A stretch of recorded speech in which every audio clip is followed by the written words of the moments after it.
Namaste. Namaste everyone.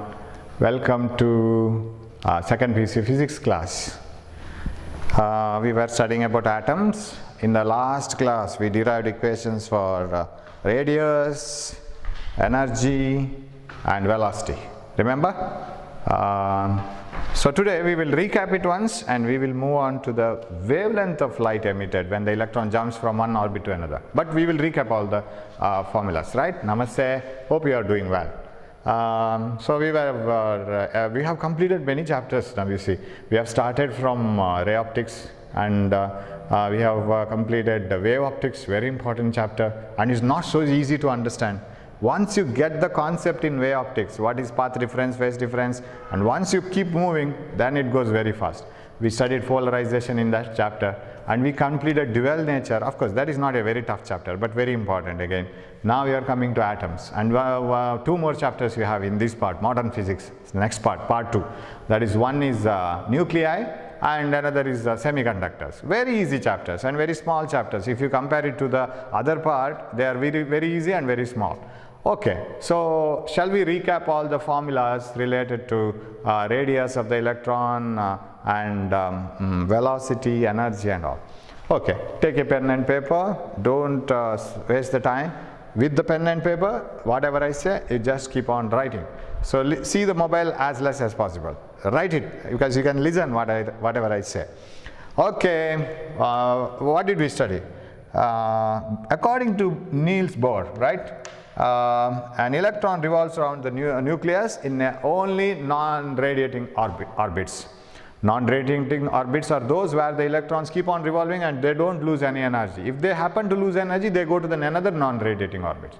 And those positions of non-radiating orbits are done according to the condition, that is quantization rule given by Bohr. Angular momentum of the electron must be equal to nh by 2 pi, where n can take the values 1, 2, 3, 4, only integers and no other values.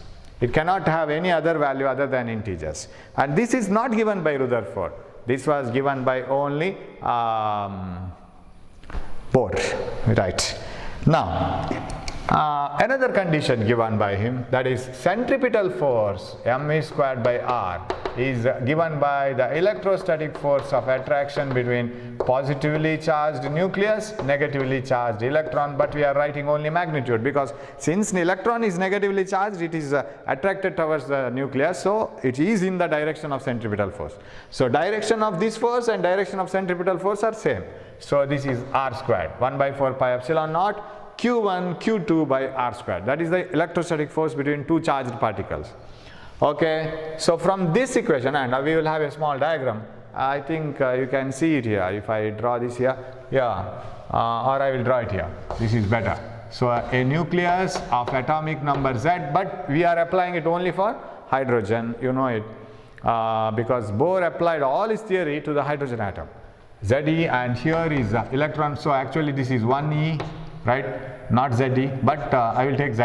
In the exam you write only E, and it is proton for hydrogen, one proton. This is minus E, and its speed is V, and its mass is m, and the radius of the circular path r. 1 r gets cancelled, and here you can get ready with V. What is V? V is equal to nh by 2 pi mr. And you can substitute this here. You know the procedure, right? So from the beginning we are doing from radius, velocity and energy. Then we will have to move on to the next part. Okay. What else then? Yeah, mv squared by r is equal to so much m v squared. From here, v is nh by 2 pi mr, n square, h square, 4 pi square and m square r square. This is what is done, right? N square, h square, 4 pi square, m square, r square is equal to m square is over. This r has been already cancelled here. Z square divided by E is the charge of electron, Z is atomic number. Z doesn't appear when you do that in the final exam.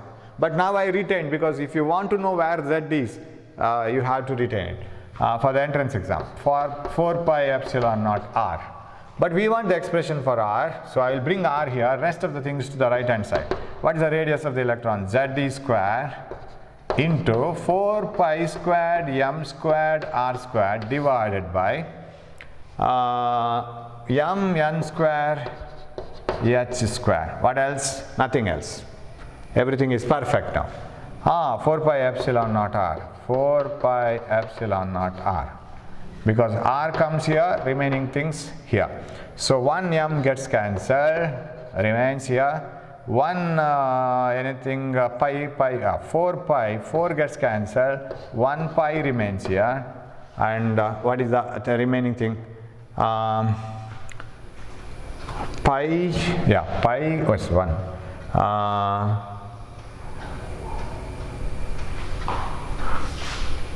Again it has gone wrong. Here one more r we have, right? This epsilon r, so something else. 1 minute. I have made it wrong, right? So this is wrong. Yes. What you have to do? M. I have to maintain r. So here is I have r square, right? 1 r squared and 1 r gets cancelled. 1 r remains here. I have to revise it properly. And r, I have to bring r here. Yes, r here. And remaining things here. 4 pi epsilon naught m n square h square. Yes, 4 pi epsilon naught m n square h square. Then r is here. Z square here. Z square 4 pi square m square. Yes. This z square here, 4 pi m square here, radius here, one radius has been cancelled, 4 pi epsilon here. So 4 gets cancelled, pi remains here, and 1 m remains here. So epsilon naught n square h square, that's what we want to get.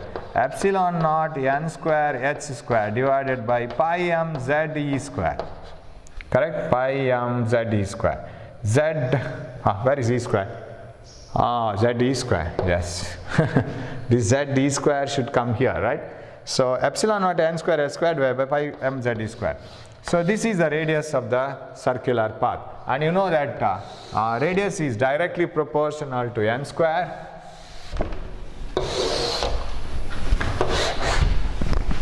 Radius is directly proportional to n square. That means if the first orbit of radius of hydrogen atom is r, next radius will be 4r, next will be 9r, 16r, 25r. So it is directly proportional to square of the quantum number. As you move to the outer orbits, it is directly proportional to n square. Inversely proportional to z. But if you apply it for hydrogen atom, it is z equal to 1.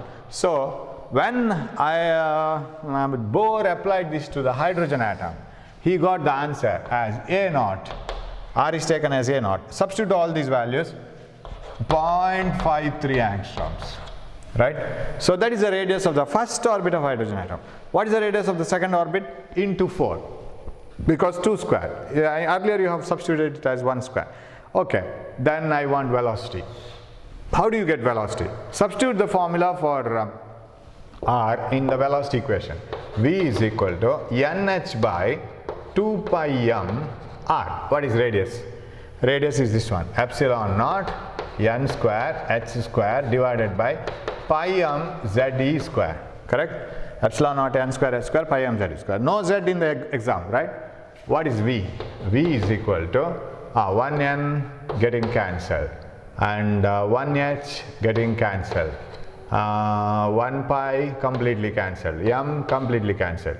Z e square divided by 2 epsilon naught nh.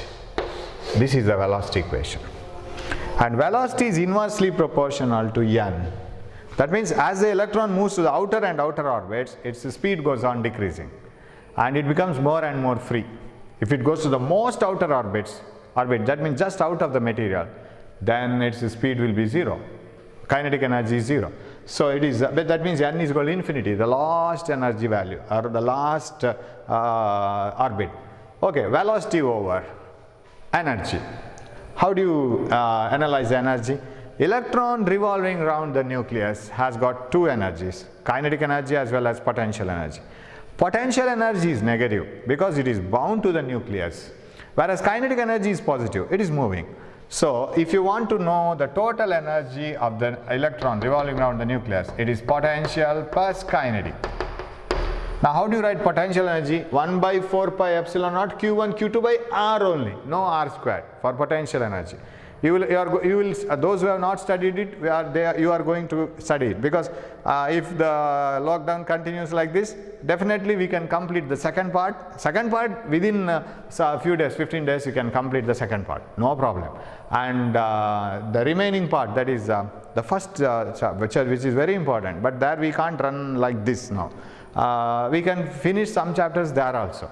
I think if I get 1.5 or 2 months, I can complete everything, right? So let us see what we do. But by the way, we will have some CET classes also in between, right? I am giving you CET papers and you can study that also. Those who are really interested can move forward. Those who are not interested, many people are not watching the videos, doing nothing, and they simply, some people simply see this and they don't do anything else, no work. And those people are going to be in a big trouble once the classes start, because you will not have any time for other works, right? So it will be high hectic schedule once the classes start. So if you want to avoid it, better you watch the videos now. Okay. So potential energy plus kinetic energy, right? Now if you want to write what is kinetic energy, again go for which one? Centripetal force, because there you get m squared. M squared by r is equal to 1 by 4 pi epsilon naught. That force of attraction between the positively charged nucleus and negatively charged electron, that is Ze into E by r squared. 1 r gets cancelled. Same procedure here. What did we do here? Okay, now what is kinetic energy? Kinetic energy is half m squared. So multiply this by half, because m square is ready, multiply it by half. What you will get? Z square divided by 8 pi epsilon naught r. This is kinetic energy. Now how do you write potential energy? Potential energy of an electron revolving around the nucleus is 1 by 4 pi epsilon naught q1 q2 by simple r. 1 by 4 pi epsilon naught q1 q2, because it is bound to the nucleus, so now you have to take the negative sign. Q1 q2 by distance r. This is so what is potential energy? We have taken it as EP, right? EP. So what is EP? Potential energy, I think you can see it here. Potential energy EP is equal to minus Z square divided by 4 pi epsilon naught r. See here, which is greater? Potential energy is greater and being negative. Kinetic energy is smaller because it is 1 by 8, right? Where is it? 1 by 8. Positive. But total is negative because potential energy being negative is greater. So it is greater than kinetic energy, even though kinetic energy is positive. When we make the sum, we get answer negative. So, and one more thing I can write it here. You see, potential energy is 2 times the kinetic energy, but kinetic energy is positive, so give a minus sign so that you will get potential energy. These things are very much needed when we solve the entrance exam problems. Okay, so what is the total energy? We will write the total energy as kinetic plus potential. Shall we write potential first? Anything, kinetic we will write. Z square divided by 8 pi epsilon naught r minus, of course it is plus, but this is minus, Z square divided by 4 pi epsilon naught r. Take everything except 8 and 4 outside the bracket. E is equal to Z square divided by pi epsilon naught r into 1 by 8 minus 1 by 4. Right. Okay, what else you get? This is 1 by 8, 8 is common, this is 4, this is 1 and this is 2, minus 2, so minus 1 by 8. So what you will get here? E is equal to minus Z square divided by 8 pi epsilon naught r. So final answer is same as kinetic energy, but r you have to substitute.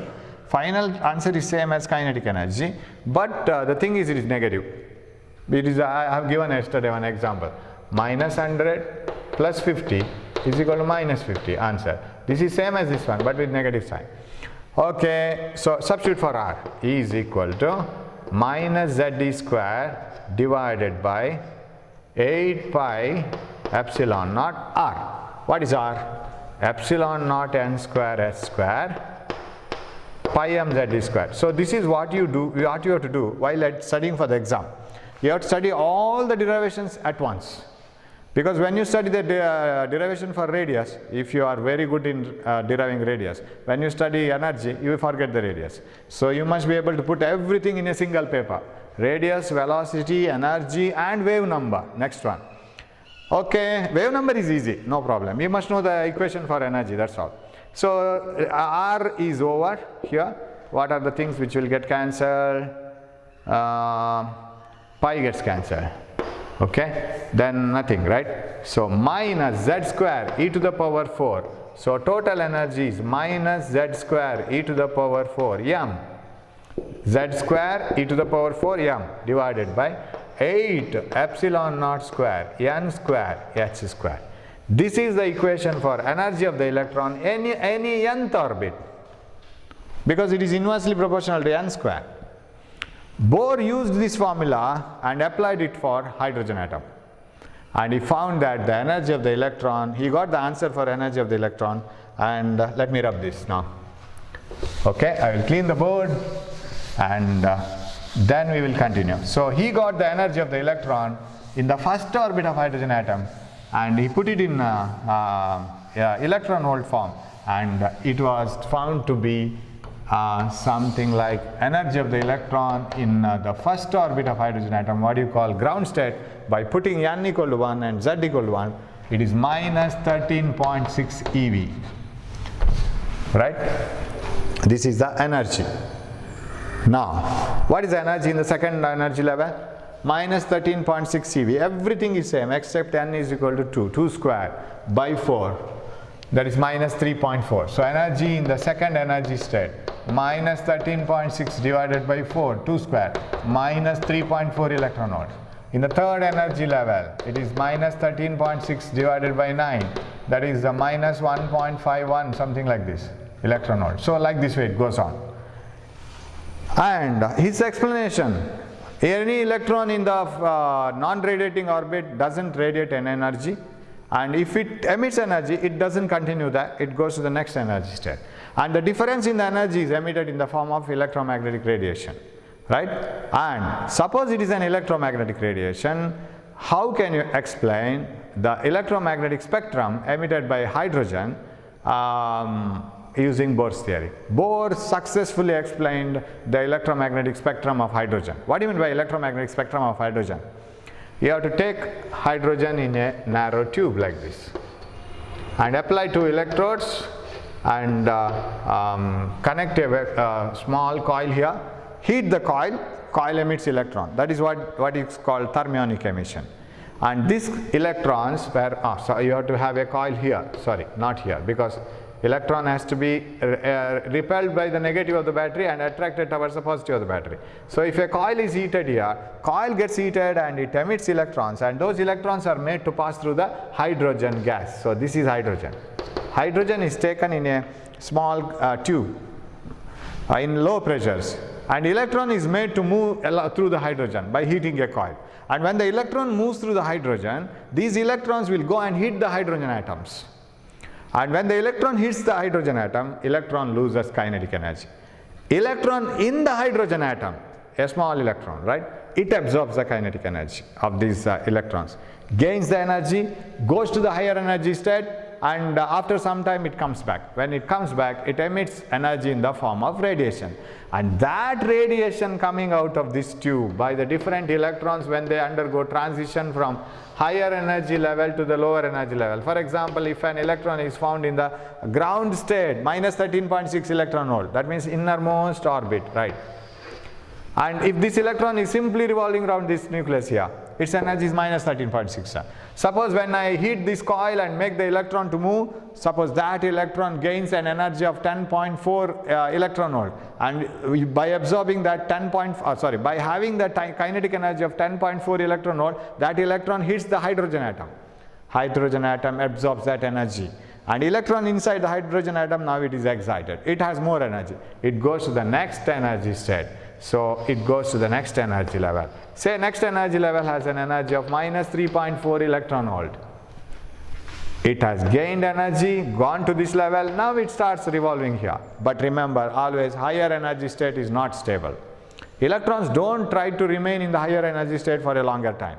They leave that energy back and come back to the lower energy state. But when they come back to the lower energy state, they emit the energy in the form of electromagnetic radiation, H nu. That is what we see coming out of this tube. That is the light emitted from the hydrogen. If you pass that light through a prism and observe the spectrum, you see different colored lights. Some are seen, some are not seen to the naked eye, and there are so many radiations. That is called electromagnetic spectrum. And this was practically observed even before Bohr gave the theory. The hydrogen spectrum was already studied, and surprisingly it was found that when the light from the hydrogen gas is viewed by passing it through a prism or any other spectrum method, dispersion method, then it is found that the spectrum contained different colored lines. That is called line spectrum. You see the spectrum of sun, right? How is the spectrum of sun? Rainbow itself is the example for the spectrum of sun. It's a continuous spectrum. What do you mean by continuous spectrum? If you observe a rainbow, you can see at one extreme end violet color, little bit, then blue, then yellow, something like that. And finally it is not immediately yellow, so you will get yellow somewhere in the middle, then last red. Do you have any clear cut packages of red, yellow, blue, green? No. Red gradually changes into orange, orange changes into yellow, yellow into something else, finally blue, green and violet and something like that. It is a gradual change. There is no break in between. That is called continuous spectrum. Now, what about the spectrum observed from hydrogen? It is not continuous. You don't have continuous colors of light. You have a particular color of light, then a break. Again another line of color. So, spectrum of sunlight is a continuous one. You have continuous colors starting from red, orange, yellow like this, finally blue, violet, something like that. But here you get lines. That is why it is called line spectrum. You get colored lines. In between, the gap between the two lines will be dark. That is called line spectrum. Of course, every spectrum, the light emitted from every source is a characteristic of the source itself. If you pass the light from a sodium lamp, you have yellow lights in the street lights. You might have seen some of the street lights are yellow in color. That is sodium lamp. So if you pass that sodium lamp to the prism and observe the spectrum, it's a line spectrum. So if you see the cooking gas flame in your house, right? Pass the light from the cooking gas flame through a prism and observe it. Of course, it is not so easy. I'm just saying it. And if I pass the light from the cooking gas flame and observe this dispersion spectrum, you will find that it is a band spectrum. What do you mean by band? Clear cut red color, continuous, then a break, then yellow, break, orange, break, blue, break, violet, something. That is a clear cut break. It is not like a rainbow. So every source of light, from where does it come? Every source of light has its own spectrum, its own distribution of colors. Similarly, hydrogen has got line spectrum, already discovered even before Bohr gave the theory. But Bohr successfully explained how that spectrum has arisen. How? That is like this. So, he says when the electron jumps from higher energy level to the lower energy level, say this is higher energy level N2, this is N1. I am not saying this is second energy level or first energy level. Simply N2 means higher energy level. N1 means lower. Suppose an electron jumps from 7th orbit to 5th orbit, 6th orbit to 5th orbit, second orbit to first orbit. So second becomes N2, first becomes N1. 7th to 5th orbit, 7 becomes N2, 5th orbit becomes N1. So when it jumps, it gives that energy difference in the form of electromagnetic radiations of packets of energy, what you call H nu. Now, what is the wavelength of light emitted when the electron undergoes transition from one orbit to another? You have used this formula in first PU chemistry. We will derive it very easily, right? Suppose an electron is in the ground state. Ground state means innermost orbit. Nucleus, and this is the circular path, radius r, and this is n equal to 1, first orbit. And if it is in the second orbit here, it jumps. When it jumps, it emits that energy in the form of h nu, correct? Now, this is called n2 and this is called n1. You know the formula for energy of the electron in any nth state, that you have to remember. What is the energy of the electron in any nth state? Minus z square e to the power 4m divided by 8 epsilon naught square n square h square. This is the energy in the nth state. Now, when the electron is in the higher orbit, that is called n2, maybe 7 to 5, 3 to 2, 11 to 10, any transition. Electron may jump from any higher energy level to lower energy level, and that difference in energy must be given in some or other form. Now we say that it is electromagnetic radiation. When it is in the higher energy level, En2, what I have to change in this? Only this one. All the other things are constants. So when the electron is in the higher energy state, its energy is given by minus z square. Of course, it is 1, right? It is hydrogen atom. So shall I put it as 1 now? At least now I leave this as 1. Minus z square e to the power 4 m divided by 8 epsilon naught square n2 square h square. That's all. What else is different in the second energy state? Nothing. Everything is same. Charge of electron doesn't change, mass of electron doesn't change, permittivity is same, and h is Planck's constant same. What is the energy by the time it reaches to the first energy state? En1, energy in the first state, minus z square, 1 square, same atom, hydrogen only, it has not gone to some other atom, it is in the same hydrogen atom, minus e to the power 4m divided by 8 epsilon naught square, n1 square, h square. Okay, so I will show it with a simple diagram like this. I will show it in the energy level diagram. This is the energy of the electron in the second position, higher position, energy of the electron in the lower position. When it jumps, it emits in the form of h nu, packets of energy. Nu is the frequency of electromagnetic radiation. Okay, what is the energy difference? So energy emitted is equal to h nu, it should be h nu, that is equal to En2 minus En1. Do you agree? Higher energy level minus low. For example, if it is in the ground state, 13.6 electron volt. If it is in the first state, minus 3.4. Minus 3.4 is greater. In the last class, we were discussing about this. Minus 13.6 is lesser. So what is the energy emitted? Minus 3.4 minus of minus 13.6. And this comes to 10.2 plus. This is plus minus. So it is 10.2 electron volt. That should be h nu. That should be in the form of electromagnetic radiation. Okay. Right. This may not be the value exactly. Any value. Right. So that En2 minus En1. So h nu is equal to, what is En2? Everything we have the same quantities here except n1 square and n2 square, right? So shall I write everything minus or I will write like this, En2 minus En1. So this is first, right?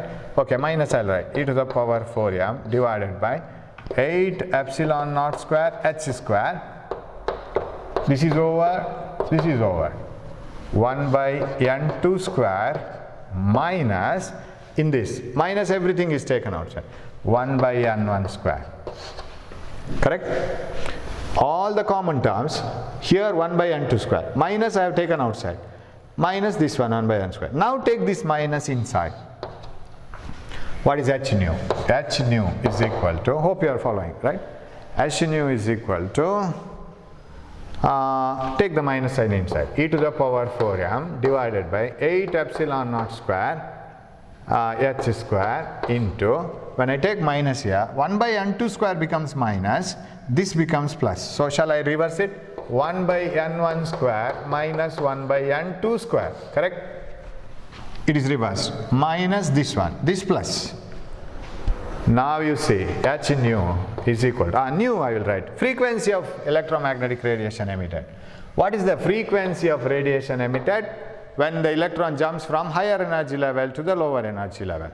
Right? What is the frequency? Nu is equal to e to the power 4 m divided by 8 epsilon naught square h cube. We have forgotten anything? No, isn't it? Yeah. H cube into 1 by n1 square minus 1 by n2 square. Now, if I want the wavelength, what I can do? You know, nu is equal to c by lambda, this formula, right? We write h nu, energy as h nu, hc by lambda. So, nu is equal to c by lambda. So, shall I write this as c by lambda? C by lambda is equal to this one, e to the power 4m divided by 8 epsilon naught square h cube into 1 by n1 square minus 1 by n2 square. Of course, I could have written the c by lambda here only, no problem. What is 1 by lambda? 1 by lambda is equal to plus e to the power 4m divided by 8 epsilon naught square h cube c. C here. 1 by n1 square minus 1 by n2 square. Now you see this. E to the power 4 constant. 1.602 into 10 to the power minus 19. M constant. 9.1 into 10 to the power minus 31 kg. Epsilon naught 8.854 into 10 to the power minus 12. H 6.6 into 10 to the power minus 34. C 3 into 10 to the power 8. How many constants you see? You practice it and try to remember. When we apply it, we will come to know, because H already you know. 6.6 into 10 to the power minus 34 joule second. C 3 into 10 to the power 8. Mass of electron already we have studied, 9.1 into 10 to the power minus 31. Charge of electron we know, 1.602 into 10 to the power minus 19. Only epsilon naught 8.854 into 10 to the power minus 12. Substitute all the values and put it as a single constant. What is the answer? 1 by lambda is equal to R into RH, I will write RH for hydrogen, 1 by n1 square minus 1 by n2 square, where RH is equal to the whole constant, e to the power 4m divided by 8 epsilon naught square h cube c, and it is equal to 1.09 something, 1.01 something, 1.09 into 10 to the power, so 1.0 something like this, yes, 10 to the power 7 meter to the power minus 1. I will tell you why. Is called Rydberg constant. Rydberg constant for hydrogen.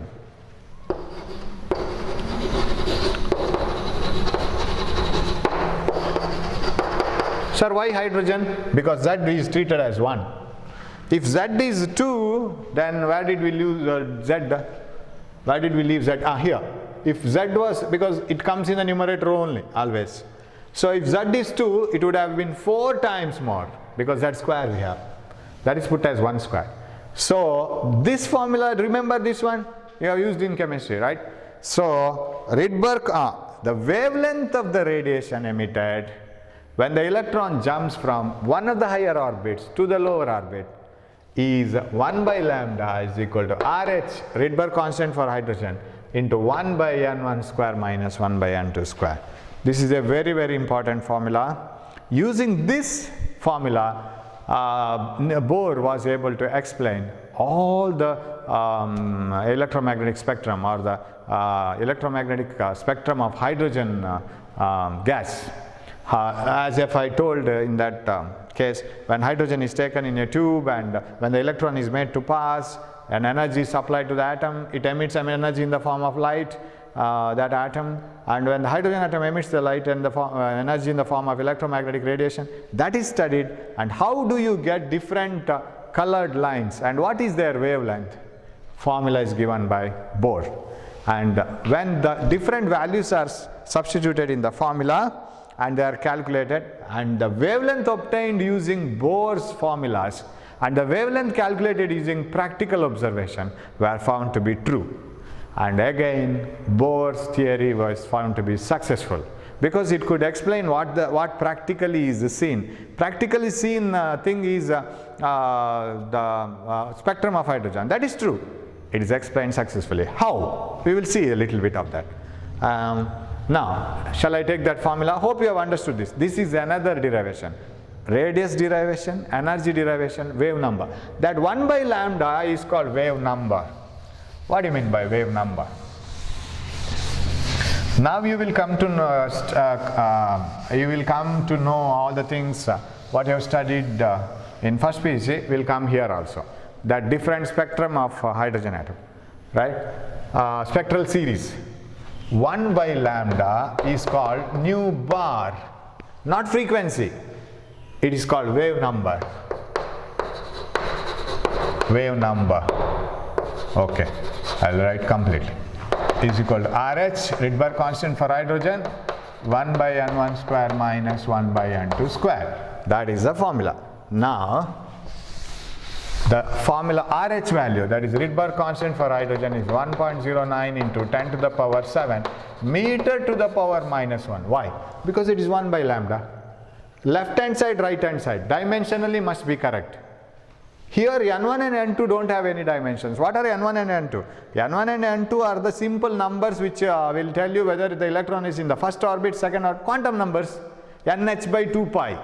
N stands for 1 means 1h by 2 pi. N has no other significance other than saying that the quantum, the angular momentum should be 1, it should be double, it should be triple, only numbers. If this has no dimension, RH must have the dimension of 1 by lambda. Wavelength meters. What is RH? Meter to the power minus 1. What is wave number? Of course, you don't have that definition in the syllabus. It is a number of waves that can be accommodated within a certain unit length. That is called wave number. Number of waves within a unit length. Sir, what do you mean by that? Suppose this is 1 meter distance. Okay? Suppose a wave has a wavelength of 0.2 meters. Then what is 1 by 0.2? It is 5, right? What do you mean by 5? You can accommodate such waves, 5 waves within a distance of 1 meter like this. Because one wave measures a length of 0.2 meters. 0.2, 0.2, 0.2, 0.2, 0.2, 5 times gives 1 meter. 5 waves can be accommodated. That is what is nu bar. Number of waves accommodated in a unit distance. Of course, it is not a definition, but you can understand it like this. That is wave number. It is equal to 1 by lambda into 1 by N1 square minus 1 by N2 square. Remember, N2 is the quantum number of the higher energy state. It is not the quantum number of second state, higher energy state, and N1 is the quantum number of lower energy state. So when you draw the energy level diagram for hydrogen spectrum, and suppose you know that energy is inversely proportional to square of the quantum number. Try to remember the formula for energy also. Minus z square e to the power 4m 8 epsilon naught square n square h square. That is the formula for energy. It is inversely proportional to square of the quantum number. So if minus 13.6 electron volt is the first energy state, ground state energy of the hydrogen atom, what is energy in the next energy level? So if the electron is in the next energy level, we will put that energy in different levels, right? Just a graph. It is not that electrons are found in different shelves like this. It is just a graph, just imagination. Minus 13.6 divided by 2 square. This is by 1 square. By putting 1 square here. Minus 3.4. Next energy state will be very close, because when you divide a certain energy, minus 13.6, by 1 square, by 2 square, by 3 square, by 4 square, you see in the denominator it will be 1, next is 4, next is 9, next is 16, see the number growing, next is 25, next is 36, it is growing, right, denominator. So what happens to the last energies? They become lesser and lesser quickly. What do you mean by that? 1 by energy by 2 square, energy by 1 square, energy by 2 square, 1 and 1 by 4. Next one, 1 by 9, it is not 1 by 8, 1 by 9. Next one, it is not 1 by 12 or so, it is 1 by 16. So energy values are shrinking. That is why you have to have a difference of lesser and lesser as you move to the higher energy levels. So these two are far away. This is very less. You just calculate this. What is the difference between 1 by 4 and 1? What is the difference between 1 by 4 and 1 by 9? Calculate it. You will get it. What is the difference between 1 by 9 and 1 by 16? 1 by 16 and 1 by 25. The gap becomes lesser and lesser. 1 by 25 and 1 by 36. Still closer. So energy levels will come closer and closer. Okay, like this. So here closer, again closer. That means at the higher and higher energy levels, orbits are very crowded. The first orbit and the next orbit are far away. Next one little closer, closer, closer, closer. Then become almost continuous, right? Almost very closer. So if I go on doing it like this, suppose this is the last one. Minus 13.6 by 2 square, this corresponds to minus 13.6 by 3 square, so on. Minus 13.6 by infinity square, that is 0. Last one. What do you mean by electron going to this energy level to this energy? Its energy has become 0. It has just come out of the material. In photoelectric we study this, right? If it has just come out of the material, it has nothing kinetic energy remaining, because you have supplied only that much of energy which is needed to just come out. So that is the condition here. This corresponds to n equal to 1, n equal to 2, n equal to 3, n equal to 4, and this one n equal to 5, so on, n equal to infinity.